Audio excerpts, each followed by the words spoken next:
Hi everyone, so updates are related to our one-to-one conferences. We've had some successful moments and some bumps in the road, and so I want to kind of point you in the right direction here. What looks like is going to work best is for me to send you an invitation, a calendar invitation, to your official student email account, which is the one that you access through your Office 365 account, and the one that ends in student.cccs.edu.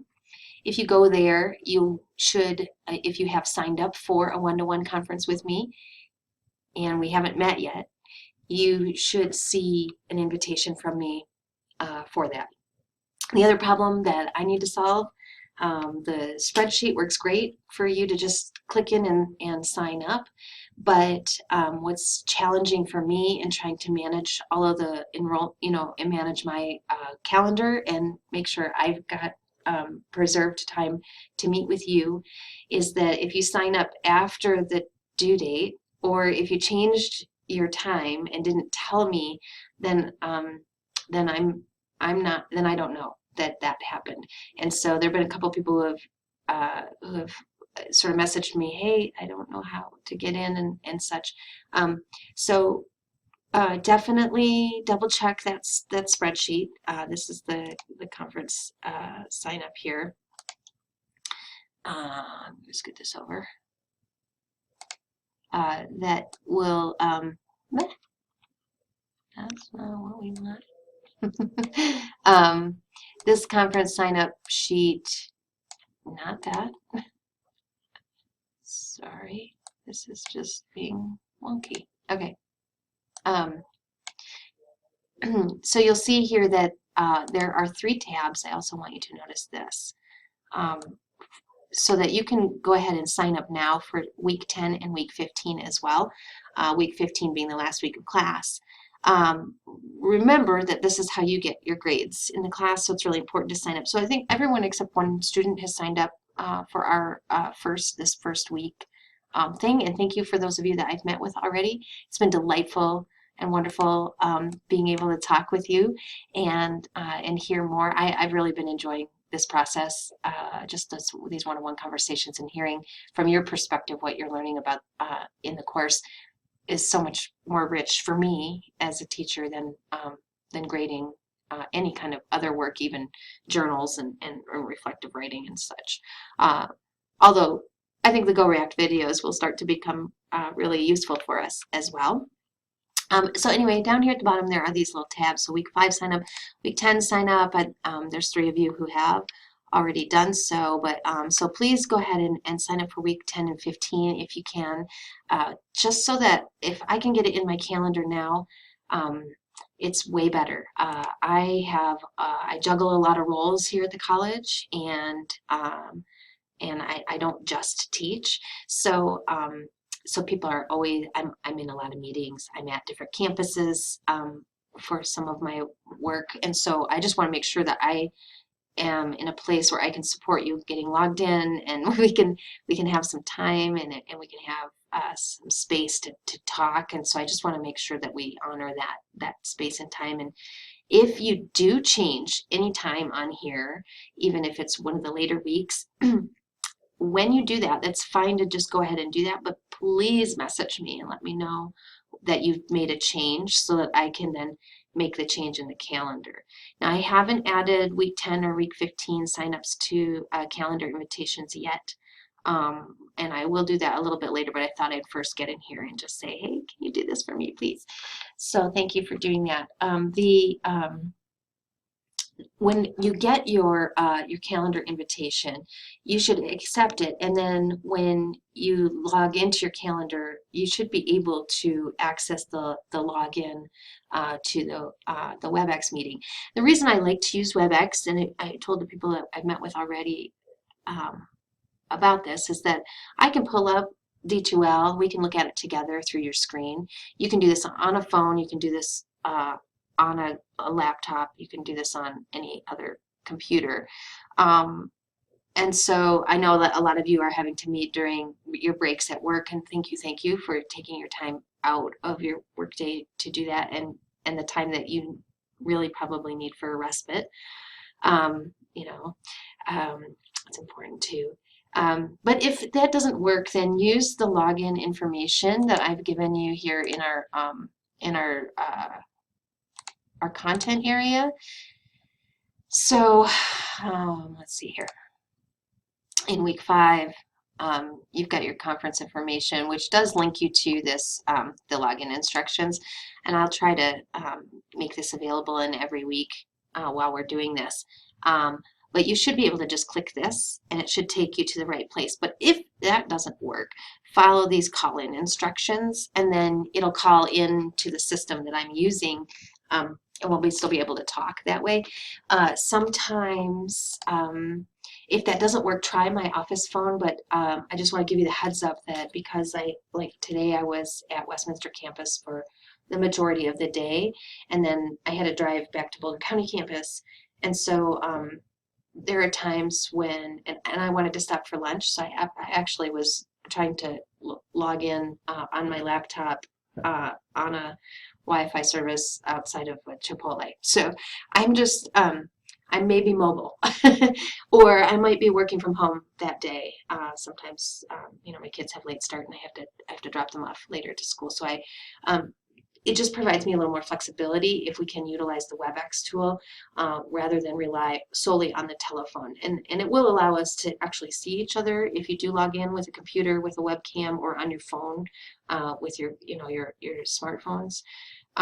We'll be able to see each other, which is kind of nice to do when we're in these online classes. So I just wanted to give you that heads up.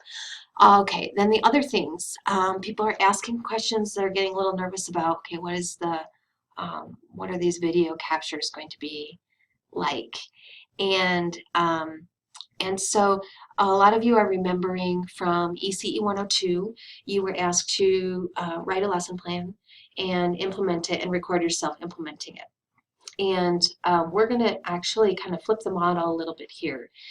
And our focus, since we're really looking at these teaching strategies, and if you look at those learning targets that we have here, you know, these are the ones we've been focusing on, are this primarily this positive emotional classroom climate. These are interactions. It's not about designing curriculum. It might make your implementation of a lesson go better, but these things are important not just during a formal lesson or a teacher-led kind of thing. These are really important every moment of the day that we can make them happen. So it can be, you know, at drop-off time when you greet children. It can be during mealtime when you're sitting with children and trying to have a snack. It can be in the transitions between one activity to another, or from like lunch to a nap time, or from one part of your day to another, or from inside to outside, or any of those things.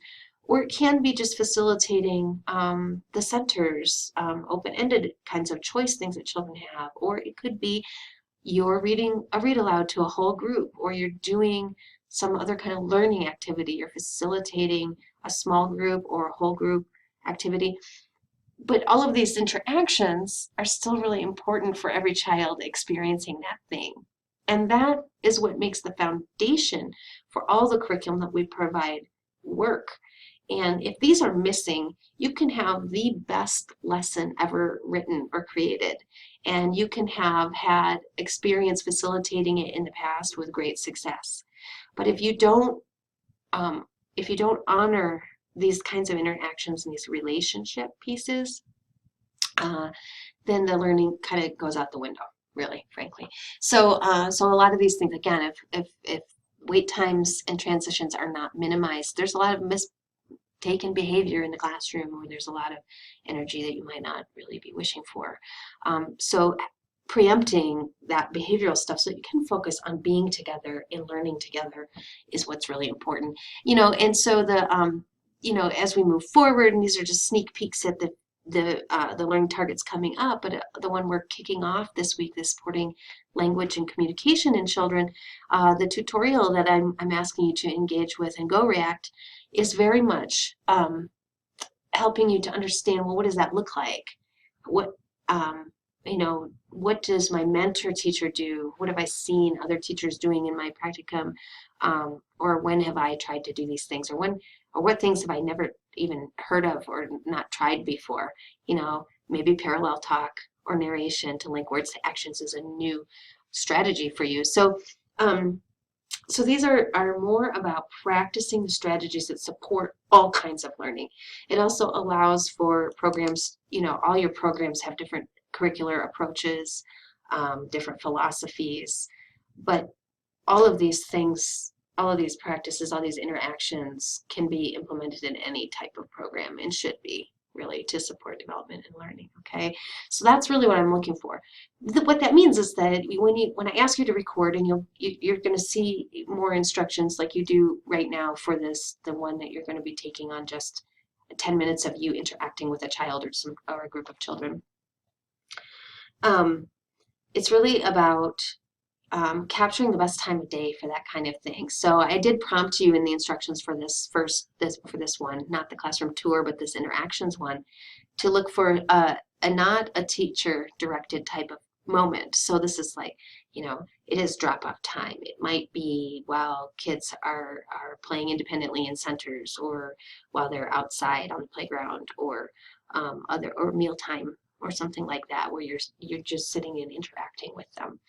And then we're going to use that to reflect. I'm going to give you some prompts to write about as you upload things. So make sure you do notice those as well. For example, I believe I put it in here for you this week.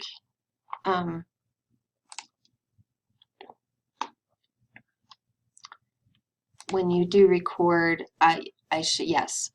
Here are the things that I want you to write about by time stamping your comments on your own video. So you'll upload your video like you did for your introduction videos.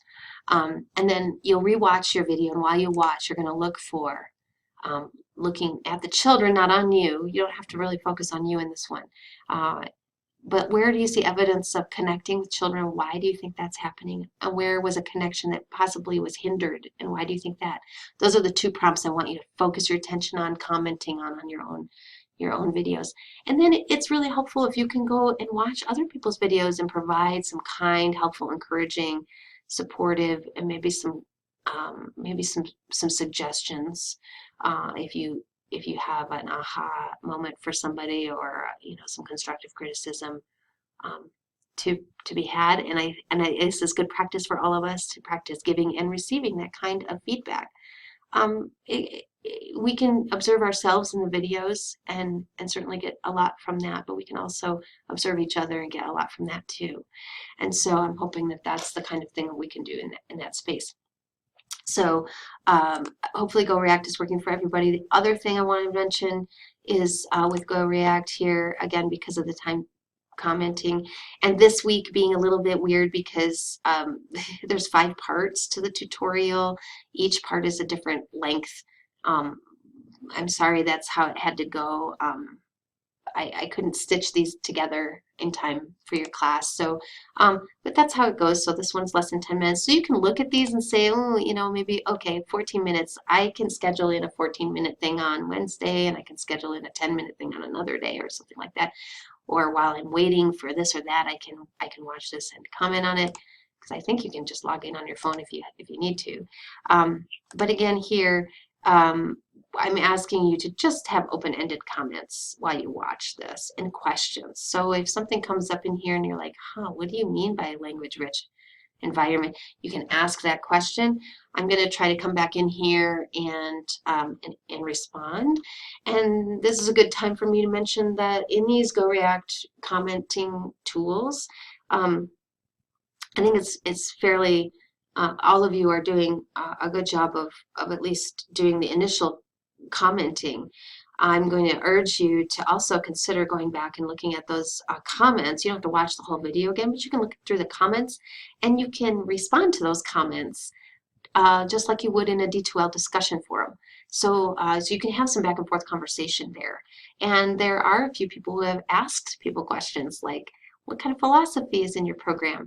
And then there's no response. And so So every week I'm going to ask you to just kind of peek in at the previous things and see if anyone else new has commented on you, so that we can just build that community. I do appreciate you engaging with me with this process, this different way of doing things. I've been getting, pretty consistently good feedback about it, even though it takes some time to kind of wrap our heads around and get used to this, the way this is done.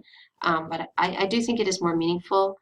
I think it's more meaningful for you. It's definitely more meaningful for me. I love being able to really focus in on these specific behaviors and learning targets and interactions, as opposed to checking off boxes. Did people get things done or not?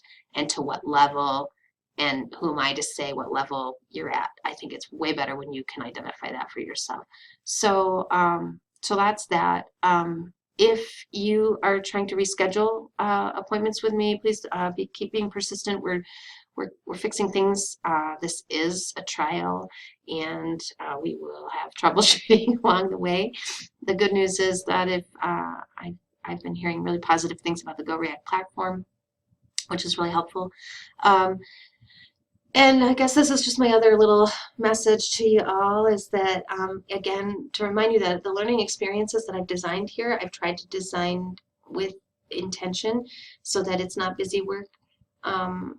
Again, you can skip a lot of stuff, but we will have those hard conversations when we meet, that, if you can't show what you know by doing the things that I put here for you to use to practice these things, then your grade is going to reflect that. It's going to reflect your engagement, and it's going to be pretty obvious what you can and can't do.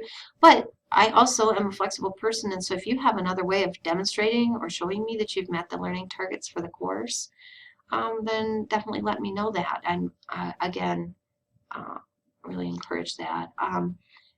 You have mentor meeting logs. I do look at them. I may comment on them every now and then.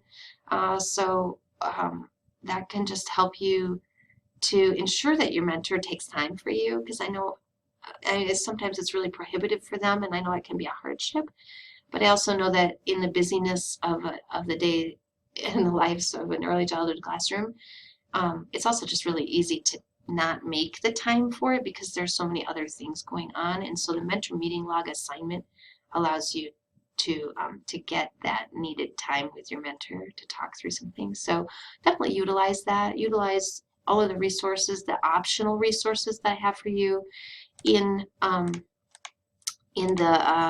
table of contents each week. I'm really trying to be mindful of what kinds of things are these optional but helpful things, and sometimes there's a lot, but sometimes it's just what you need in the moment. So so definitely utilize what you can there. If you have other questions, let me know. I think I've covered the questions that have come up for the most part. Oh, logging into the WebEx meetings. I think I just said this. I've been sick, so a lot of people have been writing me they're sick, their kids are sick, and everything is sort of foggy. But I think I did tell you that I'm sending you the links to the login through the calendar, right? So that's where you can look. And then there's the phone numbers you can call in as well. So if you get prompted when you click the link to log in with your student email. I think that's the way that IT just told me that we should be doing that. And we haven't tested it yet, so I'm not promising that's going to work, but that's what I believe is the right thing to do. So if you log in and you get prompted to sign in with your username as your student email, your primary student email, and your password that you use to get into eWolf and D2L and things. So anyway, everybody stay healthy, stay rested, do the things you need to do. Take care of yourselves, take care of the kids, and I hope to meet with each and every one of you soon here in these one-on-one conferences and hear about what's really going on in your classroom. Take care.